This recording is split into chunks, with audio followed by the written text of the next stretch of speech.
Halo semuanya, malam ini kita akan membicarakan sesuatu yang terdengar konyol, tetapi ternyata punya dasar ilmiah yang membuat saya mengangkat alis. Bagaimana mungkin sebuah kebun tomat bisa lebih tahan terhadap nyamuk dibandingkan seluruh rak obat anti nyamuk di supermarket? Kedengarannya seperti lelucon, kan? Percayalah, saya pun dulu berpikir begitu. Sampai saya melihat sendiri buktinya dan merasakannya. Bayangkan Anda duduk di teras saat malam musim panas. Angin hangat mengelus kulit, tapi di telinga terdengar dengungan halus, dengungan yang tak memberi rasa damai sedikit pun. Nyamuk-nyamuk itu seperti tamu yang tidak diundang, gigih dan nekat. Kalau diumpamakan pesta, mereka datang tanpa RSPP dan langsung mengisap minuman Anda. Dalam hal ini, darah, saya tahu sedikit dramatis ya, tapi Anda mengerti maksud saya. Nah, cerita ini berawal dari pasien saya, Pak Mano, yang usianya sudah 77 tahun. Beliau menghabiskan hidupnya di kebun tomat miliknya, bekerja dari pagi hingga sore, tanpa pernah peduli soal nyamuk. Sampai suatu hari, di ruang praktik saya, beliau berkata dengan nada heran, "Dok, kalau saya di kebun tomat, nyamuk satupun tidak ada. Padahal begitu keluar kebun, nyamuk seperti arisan di sekitar saya." Saya awalnya tertawa kecil, mengira ini hanya kebetulan. Namun rasa penasaran mulai mengusik.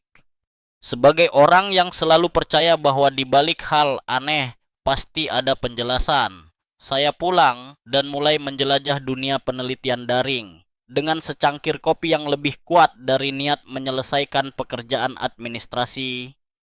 Disitulah saya menemukan nama yang terdengar gagah, tomatin. Senyawa alami dalam tomat ini bekerja seperti penjaga gerbang, mengirim sinyal yang nyamuk benci lewat jalur penciuman mereka.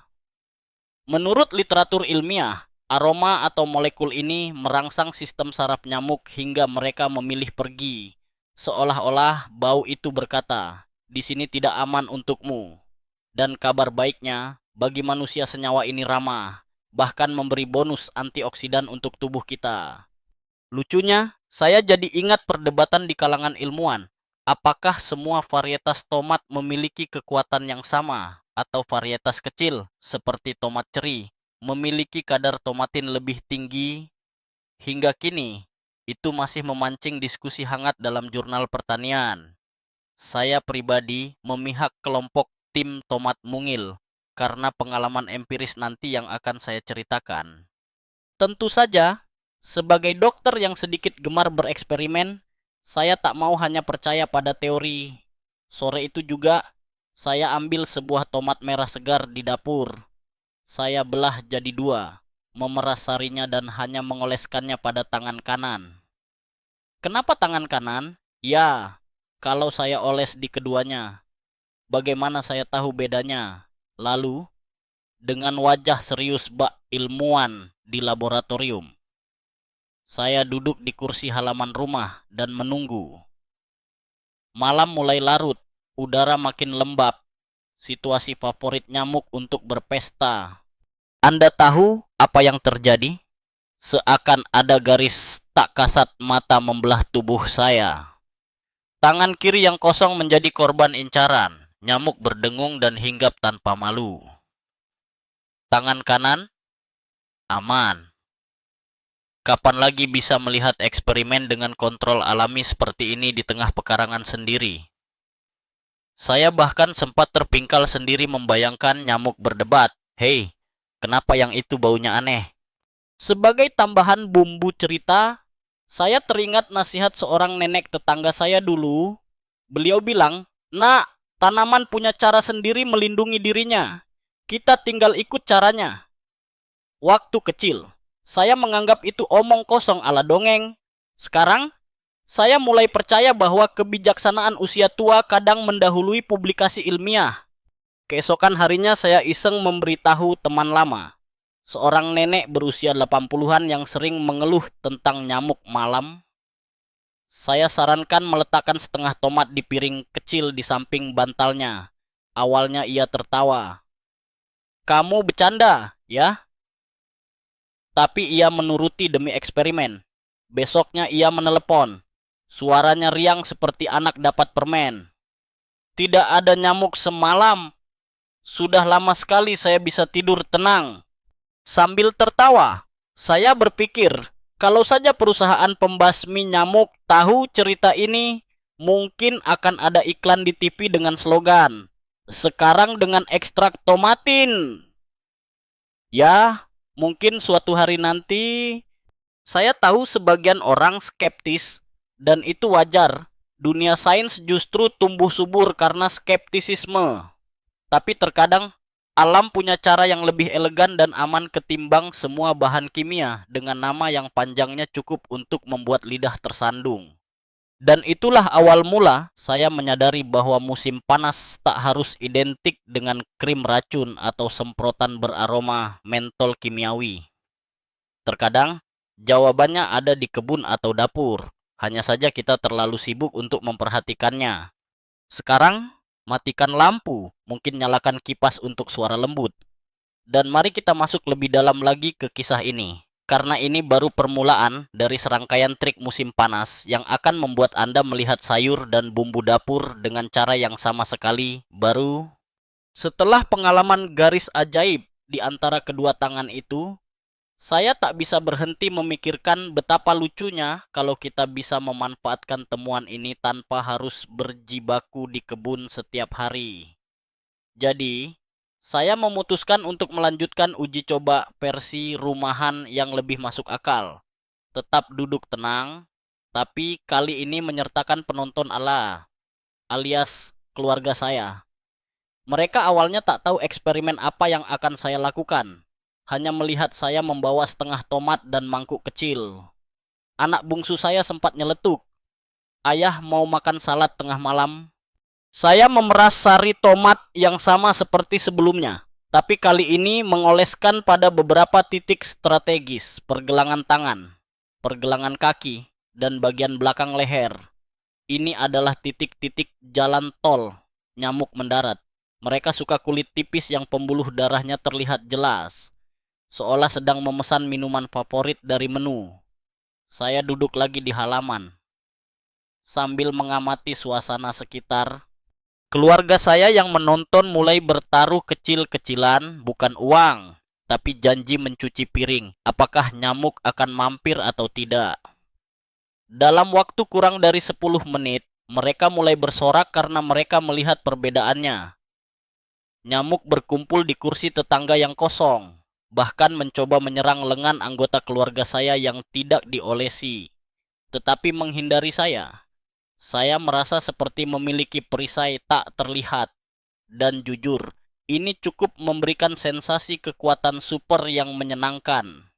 Beberapa hari kemudian, saya membawa cerita ini ke kelompok diskusi medis daring yang saya ikuti. Ada sejawat yang mengangkat argumen menarik. Kalau benar tomatin bisa begitu efektif, kenapa tidak dikemas saja jadi lotion komersial? Pertanyaannya masuk akal, tapi di sanalah letak perdebatan akademisnya. Senyawa alami seringkali rentan terhadap degradasi jika tidak segar atau jika diproses berlebihan. Artinya, aroma dan efeknya mungkin berkurang drastis saat disimpan terlalu lama dalam botol. Seperti kopi segar, semakin alami dan baru, semakin kuat efeknya. Saya juga dapat cerita tambahan yang membuat saya terpingkal. Seorang tetua di desa sebelah mengatakan, dulu kala ia suka menggantung cabang tomat di dapurnya, bukan hanya untuk mengingatkan dirinya menanam musim berikutnya, tetapi juga tanpa sadar untuk mengusir nyamuk dari rumah. Dia tidak tahu istilah tomatin, tapi tahu efeknya. Kadang, kebijaksanaan sederhana mengalahkan instruksi panjang di balik kemasan produk kimia. Namun, saya juga tak mau terjebak dalam euforia, satu bahan untuk semua masalah. Maka, saya mulai berpikir tentang strategi pelengkap. Karena kalau kita mau jujur, faktor nyamuk ini tidak hanya satu sumber, mereka punya banyak trik.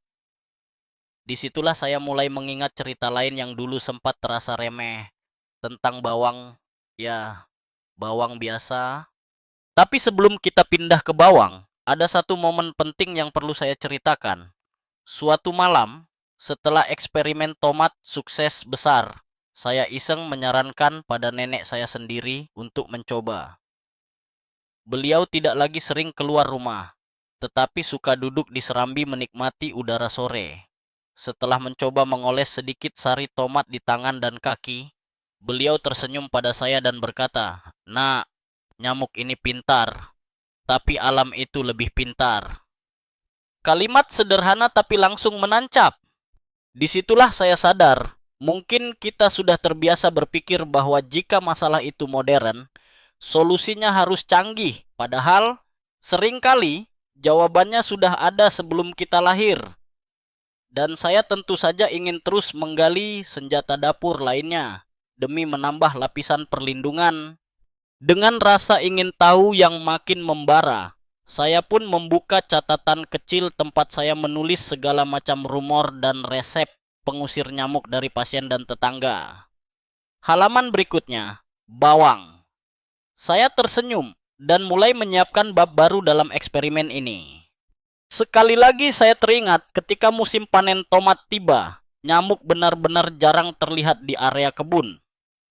Mungkin kombinasi aroma tomat dan wangi tanaman tetangga memperkuat efeknya. Ini membuka kemungkinan bahwa kita dapat memadukan beberapa unsur alami sebagai combo pelindung. Layaknya santapan lezat yang bukan hanya hasil dari satu bahan tunggal.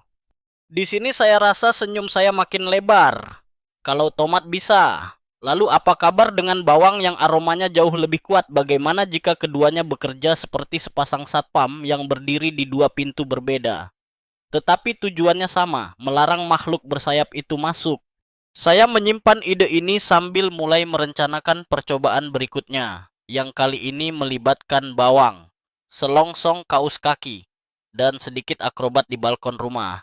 Tapi percayalah, hasilnya akan membuat Anda merenung panjang tentang semua sampah dapur yang kita lempar begitu saja, padahal nilainya bisa setara emas. Setidaknya kalau yang kita hadapi adalah nyamuk yang tak tahu diuntung itu.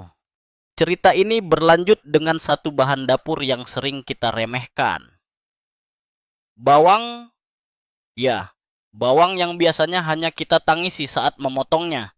Tapi ternyata, tangis kita itu cuma efek samping kecil dibanding kemampuan rahasianya melawan nyamuk. Percayalah, ini bukan cerita bumbu-bumbuan ala sinetron, tapi hasil dari keingintahuan yang akhirnya membuahkan penelitian kecil-kecilan di rumah. Awalnya, informasi ini datang dari salah satu pasien lansia saya, Bu Sukma, seorang penjual aneka lauk di pasar tradisional. Beliau sudah 30 tahun menggelar dagangan di lokasi yang sama. Suatu hari, beliau bercerita sambil tertawa. "Dok, aneh sekali. Toko sebelah penuh lalat. Nyamuk juga kadang ikut nimbrung. Tapi tempat saya bersih. Sepi serangga."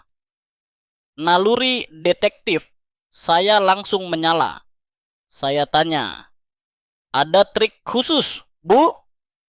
Beliau menjawab ringan, "Paling cuma karena gerobak saya dekat gudang bawang." Seketika itu saya terpaku. Apakah ini kebetulan atau memang gudang bawang itu membentuk barikade aromatik yang membuat serangga ogah mendekat? Rasa penasaran saya mendorong untuk membuka laptop dan mulai menggali literatur ilmiah malam itu juga. Ternyata, jawaban ada. Bawang, khususnya kulitnya, kaya akan senyawa sulfur alami seperti alisin dan quercetin yang terbukti mengganggu sistem penciuman serangga, pengisap darah, dan pembawa kotoran. Fakta menariknya, bagian dengan konsentrasi tertinggi justru bukan daging bawangnya, tetapi lapisan kulit kering yang biasanya kita buang. Ironi yang manis, bukan? Sebagian pakar entomologi berdebat apakah efeknya berasal dari kamuflase aroma atau dari sifat iritasi langsung pada antena serangga. Jawaban pastinya masih jadi topik riset, tapi keduanya masuk akal secara biologis. Saya pribadi suka membayangkannya seperti DJ yang mengacaukan frekuensi radio serangga, membuat mereka kehilangan orientasi dan memilih pergi. Tentu saja, Saya tidak bisa hanya berhenti pada teori.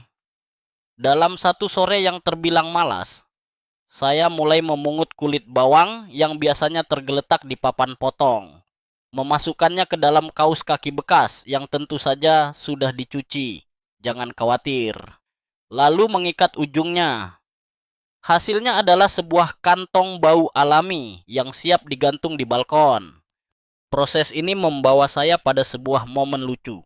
Tetangga yang lewat melihat saya menggantung kaus kaki di pagar bertanya, "Dry fit habis dicuci ya?" Saya jawab santai, "Bukan, ini alarm anti nyamuk."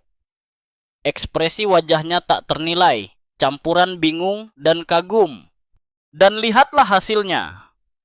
Biasanya, saat sore menjelang malam, balkon saya menjadi stasiun transit nyamuk menuju ruang tamu. Namun kali itu, jumlah kunjungan berkurang drastis bahkan sebelum matahari benar-benar tenggelam. Saya tidak mencatat angka pasti, tapi secara visual, bedanya jelas. Nyamuk yang lewat seperti hanya singgah sebentar lalu pergi. Saya juga mencoba variasi dengan merebus kulit bawang dalam air, menghasilkan cairan keemasan yang aromanya tidak akan memenangkan penghargaan parfum, tapi sangat fungsional. Cairan ini saya masukkan ke botol semprot dan menggunakannya di pojok-pojok rumah, terutama dekat pintu masuk dan area ventilasi. Efeknya bertahan beberapa jam, cukup untuk memblokir nyamuk selama jam-jam rawan. Momen kebijaksanaan usia tua kembali hadir ketika seorang nenek di kampung berkata pada saya, "Nah, zaman dulu kalau musim hujan, kami tabur kulit bawang di sekitar rumah. Tidak tahu kenapa, tapi nyamuknya berkurang. Lihat, pengetahuan ini bukan baru ditemukan kemarin sore. Hanya saja kita yang sering melupakannya." Tentu, seperti halnya metode alami lain, ini bukan tentang menuntaskan masalah dengan satu langkah, melainkan menambah lapisan pertahanan. Dan saya sadar, kalau kita ingin benar-benar menang melawan nyamuk, kita harus menggabungkan strategi. Saya mulai membayangkan kombinasi serangan. Tomat di kamar, kulit bawang di pintu. Lalu satu trik lagi yang akan saya bongkar berikutnya. Trik yang membuat saya melihat rumah sendiri sebagai peta invasi nyamuk. Tapi sebelum ke sana, ada satu fakta sampingan yang menarik. Quercetin, salah satu senyawa di kulit bawang, juga dikenal sebagai antioksidan yang baik untuk manusia. Jadi setiap kali saya menyiapkan kantong aroma untuk melawan nyamuk, saya merasa seperti sedang meracik ramuan ajaib yang memiliki dua sisi manfaat, untuk kesehatan saya dan untuk menjaga nyamuk tetap di luar batas. Lalu malam pun semakin larut, dan saya mulai memikirkan satu area rumah yang sering kita lupakan, yang ternyata adalah jalan tol nyamuk masuk ke hunian kita. Area yang kita anggap remeh, padahal saat musim panas, ia seolah papan selancar bagi ribuan kaki nyamuk yang siap menginjak rumah kita. Sudah saatnya saya membongkar misteri itu. Area yang saya maksud itu adalah saluran pembuangan. Ya, hantu nyamuk itu ternyata sering lahir dari tempat yang sama dengan hantu bau tak sedap ini. Sumber lalu lintas rahasia yang menghubungkan dunia luar, yang lembab dan penuh kejutan ke ruang tamu kita yang nyaman. Dan anehnya, kita sering mengabaikannya. Mungkin karena bentuknya hanya lubang kecil di lantai atau wastafel.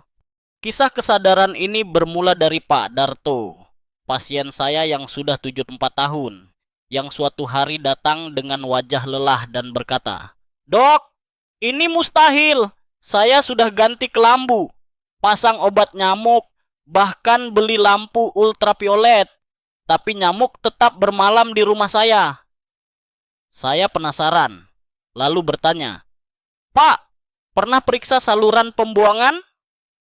Beliau menatap saya seperti saya baru saja menyarankan mengusir nyamuk dengan lagu dangdut. "Hah? Memangnya ada hubungannya?" Saya jelaskan logika sederhananya. Nyamuk cinta mati pada tempat yang lembab, gelap, dan relatif aman. Saluran pembuangan itu seperti resort mewah bagi mereka. Di dalamnya ada genangan air kecil untuk bertelur, suasana teduh sepanjang hari, dan jalur keluar masuk yang mudah, yaitu ke dalam rumah kita. Pak Darto akhirnya pulang sambil agak skeptis, tapi esoknya menelepon dengan nada terkejut. "Dok, Anda benar, nyamuknya keluar dari lubang wastafel."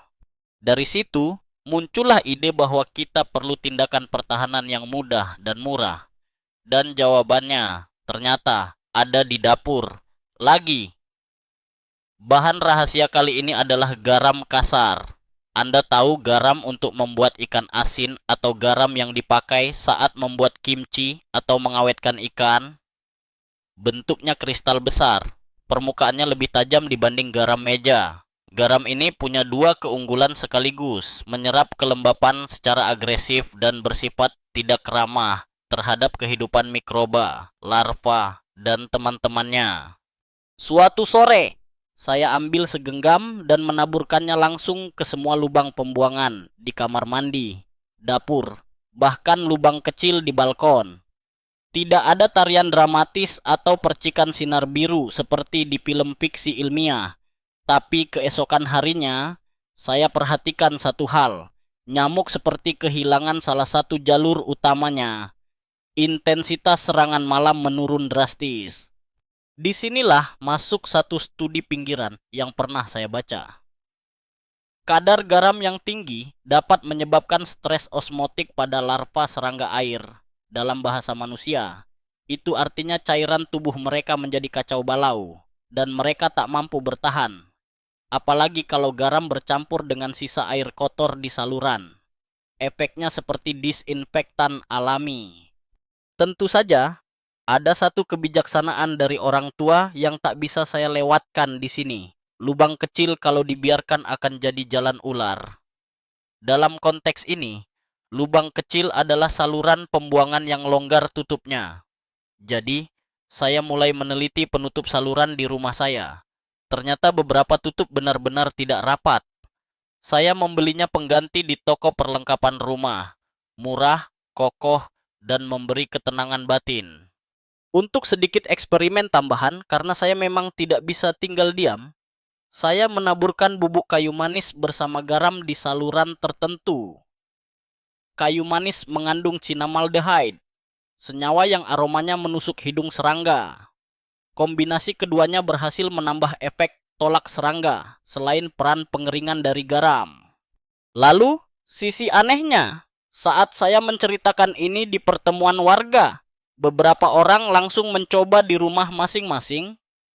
Seminggu kemudian, laporan kemenangan mulai berdatangan. Ada yang bilang nyamuk berkurang 80%. Ada pula yang menyebut bahkan kecoak pun seperti kehilangan arah. Nah, itu efek bonus yang sama sekali tidak saya rencanakan, tapi tentu disyukuri. Namun, seperti dalam perang apapun, meski kita sudah memblokade jalur bawah tanah, alias saluran pembuangan, musuh yang cerdas akan mencari rute baru. Dan disinilah kita harus mengamati dinding pertahanan berikutnya, jendela dan celah-celah di sekitar rumah. Kadang bukan lubang besar yang jadi masalah, tetapi celah setipis rambut, yang dalam persepsi nyamuk bak pintu gerbang mall yang terbuka lebar. Saya sudah pernah mengalami frustrasi itu. Ganti kelambu, periksa pintu, tetap saja nyamuk bisa lolos. Sampai suatu malam, saya menyalakan senter dan memeriksa detail kusen jendela. Ternyata ada celah di pojok yang nyaris tak terlihat mata telanjang. Disitulah saya berpikir ada satu trik optik yang pernah saya lihat di pasar ikan, yang bisa menjadi lapisan pertahanan terakhir. Dan trik itu hanya memerlukan kantong plastik transparan, air, dan sedikit logam kuning. Trik optik yang saya maksud sebenarnya sudah cukup populer di pasar tradisional, tetapi sering kita pandang sebelah mata. Mungkin karena terlihat terlalu sederhana untuk benar-benar bekerja. Di pasar ikan atau pasar sayur tertentu, Anda bisa melihat kantong plastik transparan berisi air, tergantung di dekat lapak. Kadang di dalamnya ada beberapa keping logam atau potongan kecil aluminium foil. Saya dulu mengira itu sekadar kebiasaan atau jimatan aneh para pedagang. Sampai akhirnya, rasa ingin tahu membuat saya mencari tahu alasannya. Ternyata, ada penjelasan ilmiahnya, dan ini cukup keren. Cahaya matahari yang menembus air di dalam kantong plastik akan dibiaskan dan dipantulkan ke berbagai arah, menciptakan pola cahaya yang kacau. Serangga seperti nyamuk memiliki mata majemuk, sejenis multilensa yang sensitif terhadap pola cahaya dan gerakan kecil. Ketika cahaya yang mengacau ini masuk ke mata mereka, orientasi dan kemampuan navigasi mereka terganggu. Hasilnya, mereka kesulitan mendekat atau bahkan memilih pergi. Lebih menarik lagi, jika di dalam air terdapat logam kuning seperti keping uang 100 rupiah atau 10 sen dolar, efek pantulan akan semakin intens. Beberapa teori mengatakan kilauan logam ini membuat nyamuk berpikir ada predator, misalnya capung, di dekatnya. Jadi bukan hanya terganggu secara visual, mereka juga tertipu secara instinktif untuk menghindar. Tentu saja, saya tak mau ketinggalan mencoba. Saya mengambil kantong plastik bening berkualitas agak tebal, mengisinya setengah dengan air bersih, memasukkan 2 keping logam, satu berbahan kuningan, satu lagi koin kuno tembaga dari laci meja saya, dan mengikat rapat bagian atasnya. Lalu saya menggantungnya di dekat jendela ruang makan yang sering jadi jalur masuk nyamuk ya. Hasilnya terasa dalam beberapa jam. Sore itu biasanya nyamuk mulai bermain di dekat jaring pintu sebelum ada yang nekat menyelinap. Kali ini, daerah sekitar kantong plastik seakan zona kosong untuk nyamuk. Apakah mereka benar-benar takut atau hanya terlalu sibuk menghindari pantulan cahaya yang mengganggu? Saya tidak tahu pasti. Tapi faktanya, saya bisa menikmati duduk dekat jendela lebih lama tanpa harus menepuk-nepuk kaki ya. Momen kebijaksanaan usia tua muncul lagi dari cerita Pak Wibowo. Tetangga saya yang sudah lewat usia 80. Beliau bilang, dulu orang kampung suka gantung kain putih di dekat pintu. Katanya biar nyamuk bingung. Mungkin prinsipnya sama, menciptakan gangguan visual. Bedanya, kini kita tahu sedikit lebih banyak tentang fisika di balik fenomena itu. Tentu saja, ada yang skeptis. Salah satu teman saya yang berjiwa saintis garis keras bilang, belum ada studi peer-reviewed yang membuktikan kantong air efektif untuk nyamuk. Saya mengangguk. Betul, bukti ilmiahnya belum sempurna. Tapi saya percaya kombinasi bukti empiris dan logika dasar optik cukup layak dicoba. Apalagi biayanya nyaris nol. Untuk memperluas eksperimen, saya menempatkan kantong air di beberapa titik strategis, di dekat pintu belakang, di dapur, dan bahkan di teras kecil depan rumah. Menariknya, bukan hanya nyamuk yang terpengaruh. Saya melihat beberapa lalat yang biasanya santai hinggap di pinggir meja makan malah menjauh. Saya juga teringat satu adegan lucu. Suatu sore, keponakan saya datang berkunjung, melihat banyak kantong air tergantung di rumah. Dia bertanya polos, "Paman, itu persiapan perang air, ya?" Saya tertawa sambil menjelaskan konsepnya. Dia lalu mengusulkan, "Bagaimana kalau dalam airnya dimasukkan potongan cabai biar nyamuk makin takut?" Ide kreatif ala anak-anak memang tak ada habisnya. Efek domino mulai terasa setelah seminggu mencoba gabungan teknik. Tomat di kamar tidur, kulit bawang di pintu, garam di saluran pembuangan, dan kantong air di jendela. Malam terasa lebih tenang. Volume orkestra dengungan menurun drastis, dan yang ada hanya suara kipas angin. Namun, tentu tak ada strategi yang 100% sempurna. Kadang satu atau dua nyamuk elit berhasil menembus pertahanan dan memberikan gigitan kejutan di pergelangan kaki atau leher. Di momen-momen itulah saya harus mengeluarkan senjata terakhir. Bukan untuk membunuh nyamuknya, tapi untuk meredakan efek gigitannya secara cepat dan efisien. Ini senjata penutup yang bahkan bisa membuat orang yang biasa digigiti nyamuk sepanjang musim panas pun berkata, "Kok bisa cepat sekali hilang gatalnya?"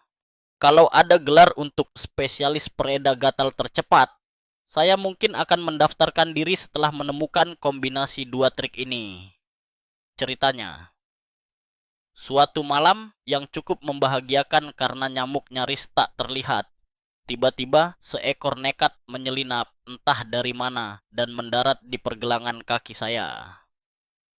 Satu gigitan saja sudah cukup untuk memicu rasa gatal yang khas, semacam undangan resmi untuk menggaruk tanpa henti.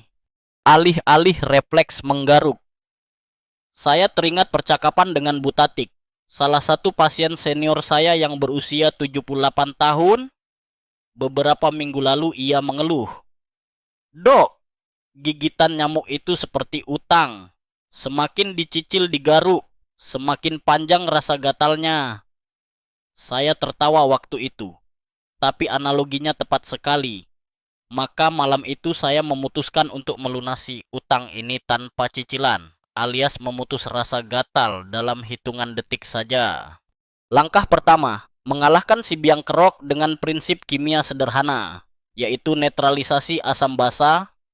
Saat nyamuk menggigit, ia menyuntikkan sedikit air liur yang mengandung senyawa bersifat asam, yang membantu mereka mengencerkan darah dan menghindari pembekuan saat mengisap. Senyawa inilah yang memicu reaksi radang dan rasa gatal.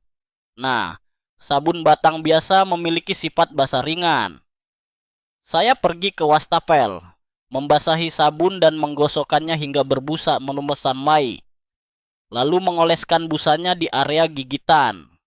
Saya biarkan selama 5 menit sambil duduk tenang. Sensasi lengketnya sedikit aneh, tetapi hanya sementara.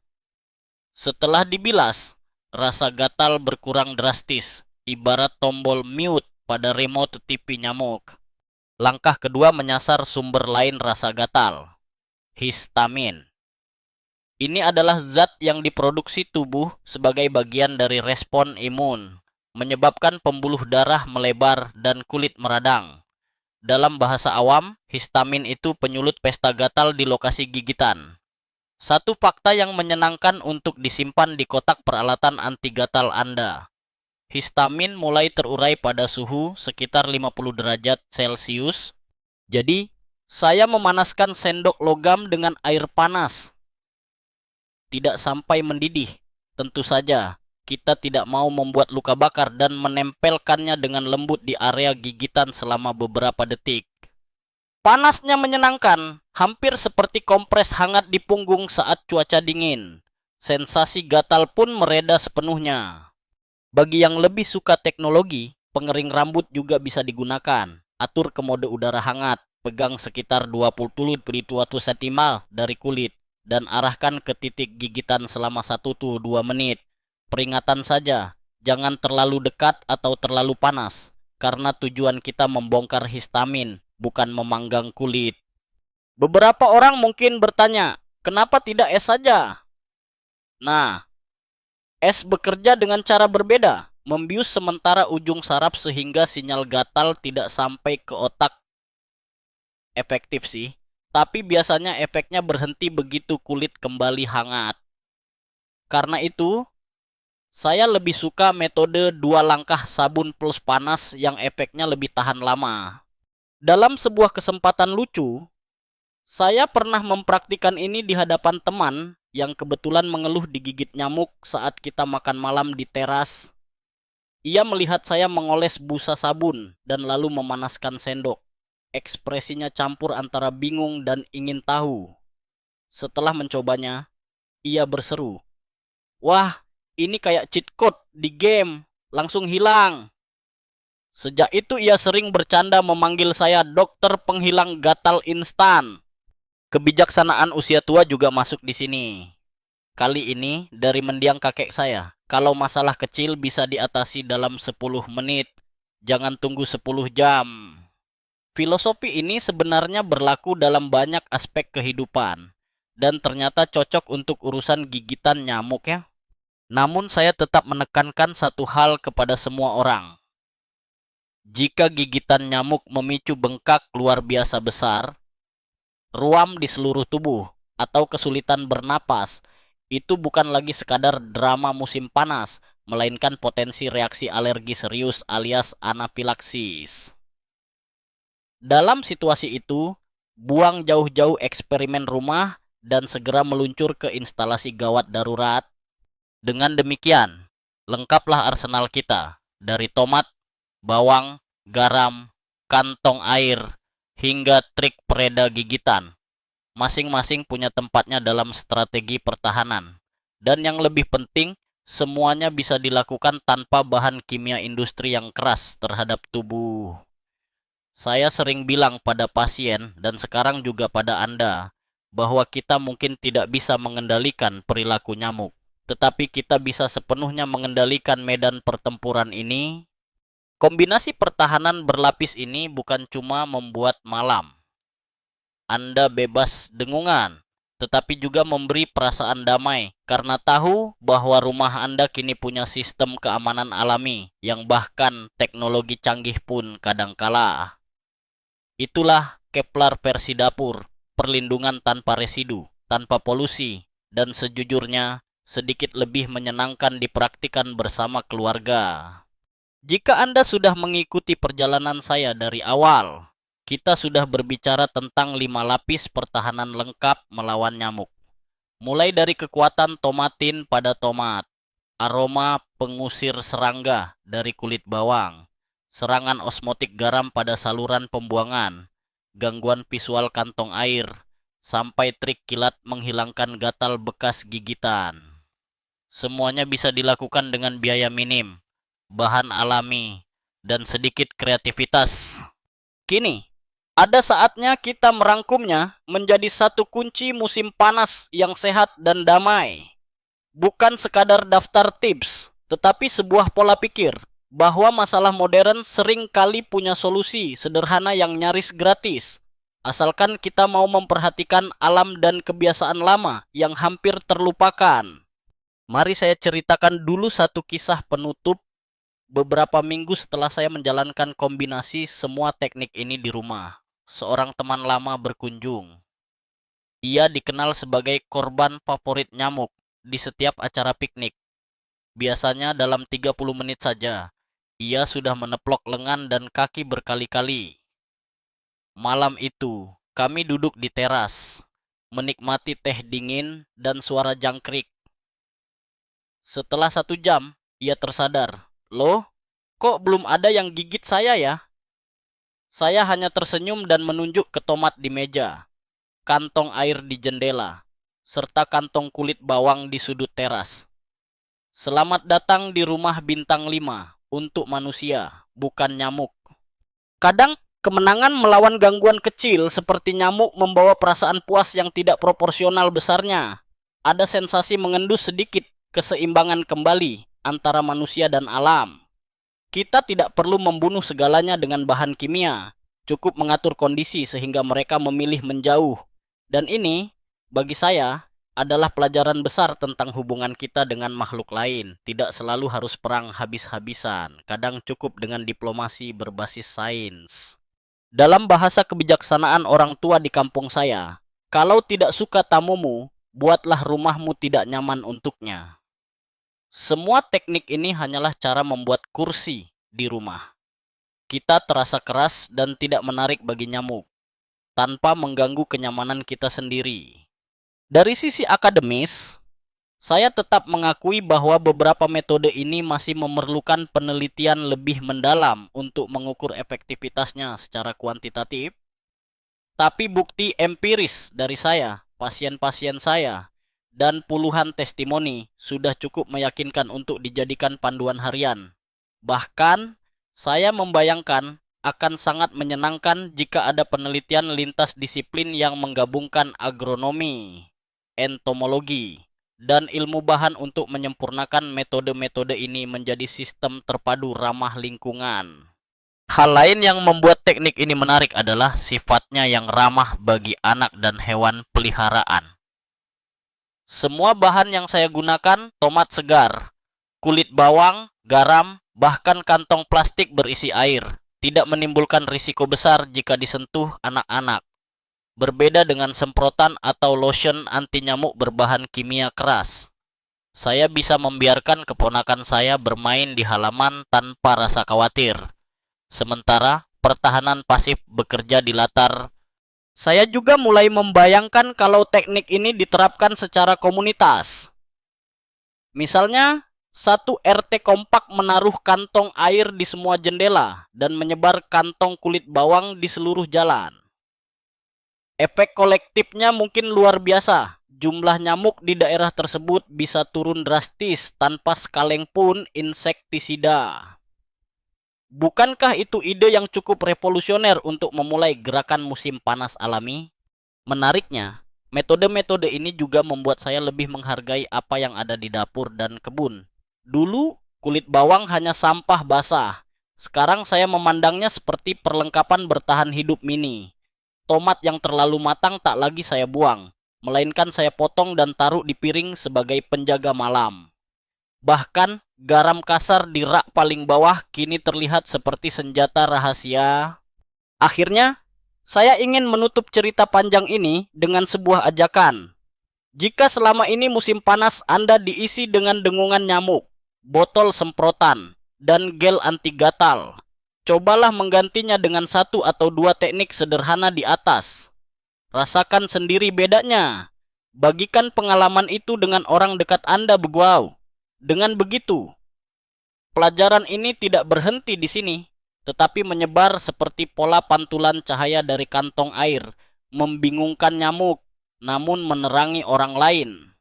Karena pada akhirnya, musim panas yang sehat bukanlah soal menyingkirkan semua yang mengganggu, tetapi menjaga keseimbangan antara kenyamanan kita dan kelestarian lingkungan.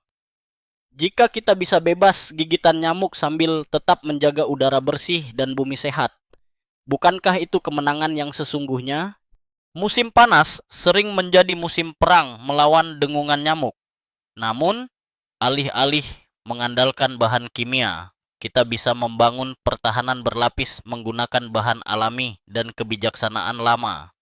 Dimulai dari tomat yang mengandung senyawa tomatin, pengganggu sistem saraf nyamuk, hingga kulit bawang yang syarat alisin dan quercetin yang merusak penciuman serangga. Garam kasar di saluran pembuangan menciptakan lingkungan kering dan tak ramah bagi larva. Kantong plastik berisi air dan logam kuning memanfaatkan pantulan dan pembiasan cahaya untuk mengacaukan navigasi mereka. Jika pertahanan ini ditembus, trik menghilangkan gatal dalam hitungan detik dapat dilakukan dengan sabun untuk menetralkan asam dan panas untuk mengurai histamin. Semua metode ini aman bagi manusia dan hewan peliharaan, murah, serta mudah dipraktekkan di rumah. Cerita nyata dari pasien dan tetangga memperkuat bukti empiris bahwa strategi ini efektif, walau beberapa belum diuji secara kuantitatif dalam penelitian formal. Keunggulan lainnya, ramah lingkungan, aman untuk anak-anak, dan dapat dibuat menjadi gerakan komunitas jika dilaksanakan bersama. Intinya, kita tidak perlu berperang habis-habisan dengan alam menggunakan bahan kimia. Diplomasi berbasis sains membuat rumah kita tidak menarik bagi nyamuk dapat menjadi solusi yang elegan dan berkelanjutan. Musim panas yang sehat adalah tentang mengatur kondisi, menjaga keseimbangan, dan menghargai senjata alami yang tersedia di sekitar kita. Akhir skrip. Selamat malam.